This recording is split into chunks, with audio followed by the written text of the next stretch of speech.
A. Tillis Edwards Jr. was born in Lakeland on November 30th, 1919, to A. Tillis Edwards Sr. and Jessie Tillis Edwards. He graduated from Lakeland High School and attended Florida Southern College.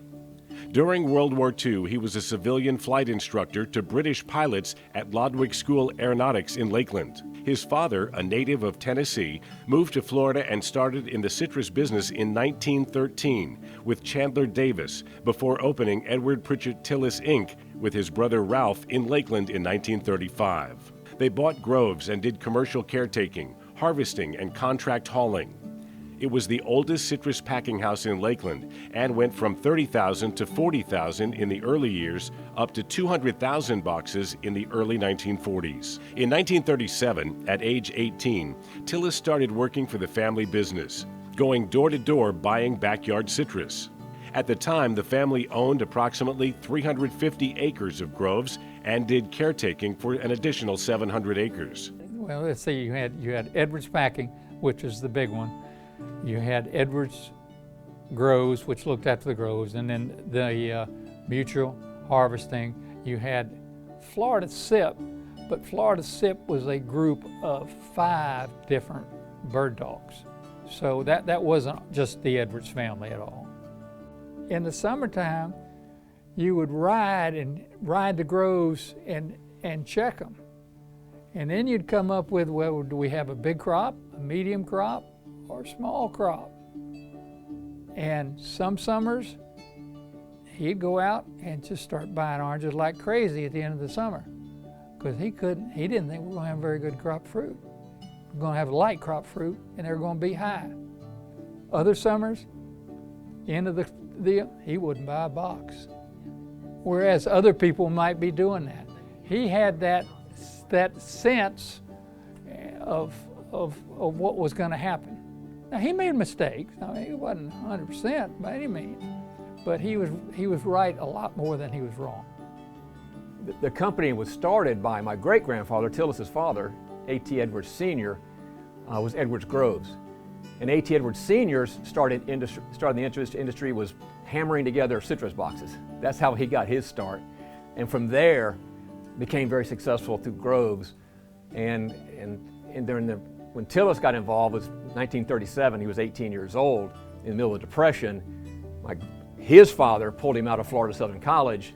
I need you over here in business, son, to take care of this. And that was Tillis's introduction to citrus.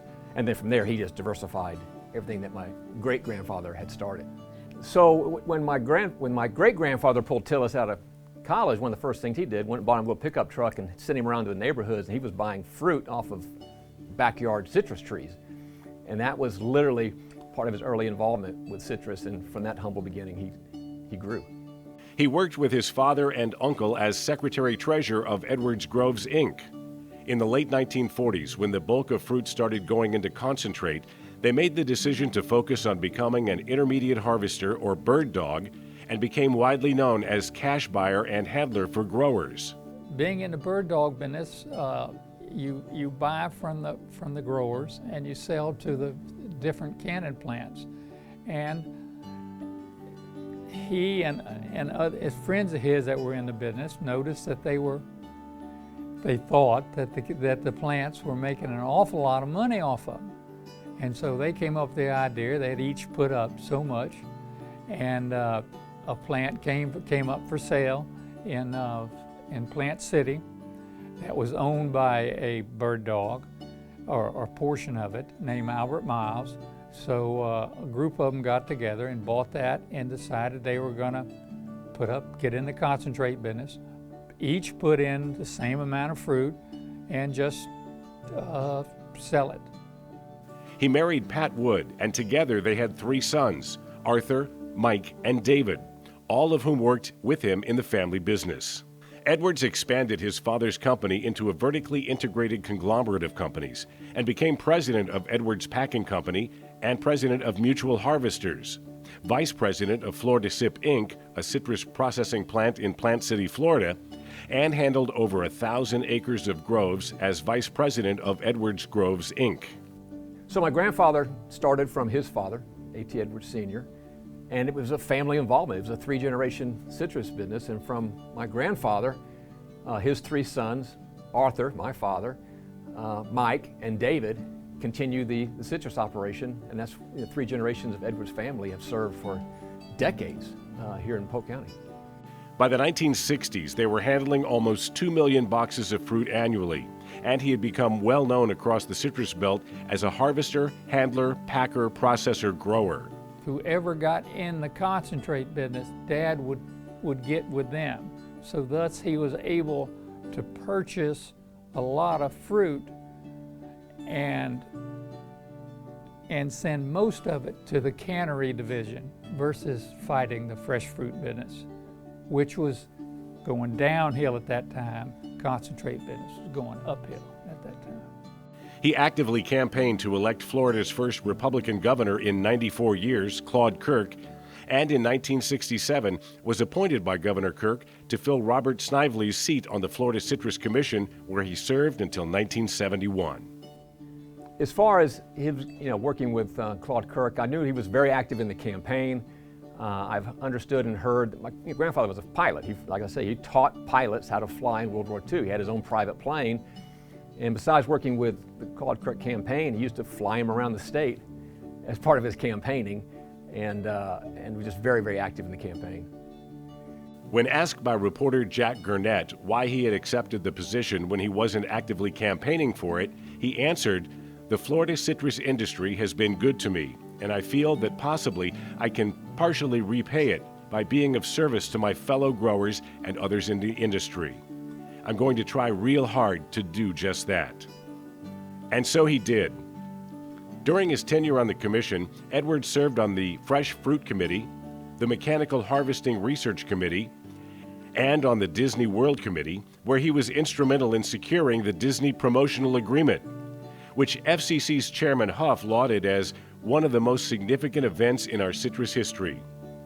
When I wrote the book about my grandfather, comments to him were about the citrus industry. And one of the contributions he made was having Florida citrus introduced into Disney World. He was active with the Citrus Commission at that time, and member of the committee that had Florida citrus exhibition booths established with Disney World. And at the time, it was considered one of the greatest contributions to the citrus industry, that single achievement. And so we talk about that, and the orange bird is the only character in Disney that's not in a Disney movie, and all these things, just one aspect of the contributions that came out as I'm doing my research.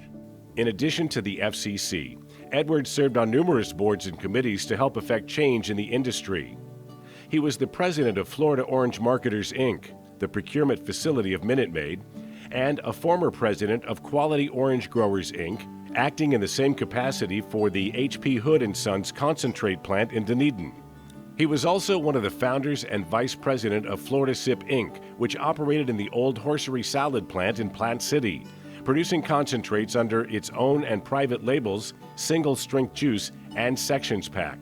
At one time, the company handled over 3 million boxes of fruit through the plant. The Edwards family was very close with Minute Maid. When we went into the canning business, we were so-called Minute Maid people. He was vice president of the Intermediate Harvesters and Handlers Association and was a member of the Florida Fresh Shippers Association and the Cotton Exchange Board, where he worked tirelessly to help establish orange juice as a traded commodity on the exchange. Yeah, my grandfather was involved in so many things. Of course, there was the Florida Citrus Commission, which is kind of the keynote. He was Florida Orange Marketers, he was involved with that. Florida Sip, he was involved with that. He has his own companies. There was Mutual Harvesting, there was Edwards Grove, there was Edwards Packing, numerous industry committees that he was involved in, and probably more than I can even recall, because all of it came through my research. But as I was going through the research and reading these articles, it was just over and over and over all these activities that he injected himself into for the betterment of the industry. He did a lot for the industry. He worked with Mutual and so forth. He worked with Packing House. He worked on Packing House committees and all that, all the different things that go on in the industry. He was very active. Active in numerous civic and industry organizations, he somehow found time to be an avid big game hunter, fisherman, champion golfer, winning both the Cleveland Heights Golf Club Championship and the Polk County Amateur Championship.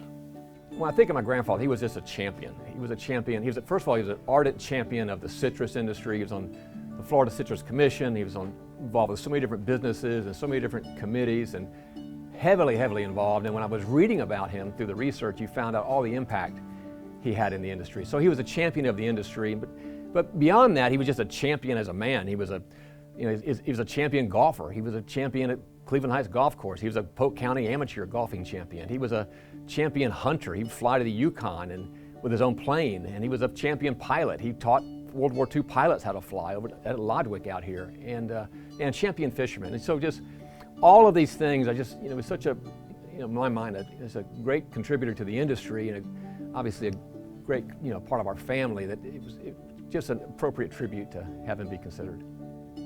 It was his life, and he loved it. A lifelong Floridian and citrus man, Ledger reporter Tom Millsaps correctly summed up Tillis Edwards as an ardent, industry-minded man. For that, we are grateful and honored to welcome A. Tillis Edwards, Jr. as the 199th member of the Florida Citrus Hall of Fame.